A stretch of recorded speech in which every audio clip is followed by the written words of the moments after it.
Everyone, welcome to my channel English. This is Swathi teacher. ఈ రోజు మనం పర్సనల్ ప్రొనౌన్స్ గురించి నేర్చుకుందామండి.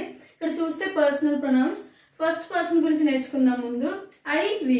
ఫస్ట్ పర్సన్ అంటే మనమే అండి. మన గురించి మనం మాట్లాడుకున్నప్పుడు ఐ వి అనే వర్డ్స్ యూజ్ చేసి మాట్లాడతాం అనమాట. For example, I'm a teacher, we are friends. అంటే మన గురించి మనం మాట్లాడుకున్నప్పుడు ఈ ఫస్ట్ పర్సన్ ప్రొనౌన్స్ అనేవి యూజ్ అవుతాయి. అయితే సెకండ్ పర్సన్ ప్రొనౌన్స్ అంటే ఎదుటి వాళ్ళతో మనం మాట్లాడతాం కదా డైరెక్ట్ గా. You are my friend, this is your book. ఇక్కడ చూడండి examples. You are a good girl, this is your book. అంటే మనం డైరెక్ట్ గా ఎవరితోనైనా మాట్లాడినప్పుడు, ఎదుటి వ్యక్తితో మాట్లాడుతున్నప్పుడు వాళ్ళు సెకండ్ పర్సన్ అవుతారనమాట. అప్పుడు యు, యువర్ అని యూజ్ చేసి మాట్లాడతాము.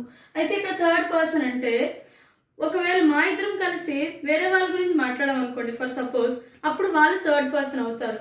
అంటే ఇద్దరు వ్యక్తులు కలిసి హీ, షీ, ఇట్ అని మాట్లాడుకున్నారు అనుకోండి వేరే వాళ్ళ గురించి. For example, he is my brother, she is a doctor, it is a table, they are my neighbours. ఇవి థర్డ్ పర్సన్ ప్రొనౌన్స్ అనమాట. అంటే వేరే వాళ్ళ గురించి మాట్లాడుకున్నప్పుడు. ఇంకోసారి వినండి.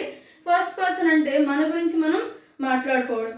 సెకండ్ పర్సన్ అంటే ఎదుటి వాళ్ళతో మనం డైరెక్ట్ గా మాట్లాడితే అవి second person pronouns. Third person అంటే వీళ్ళిద్దరూ కలిసి ఇంకొకరి గురించి మాట్లాడతారు కదా, అది థర్డ్ పర్సన్ అవుతుంది అనమాట.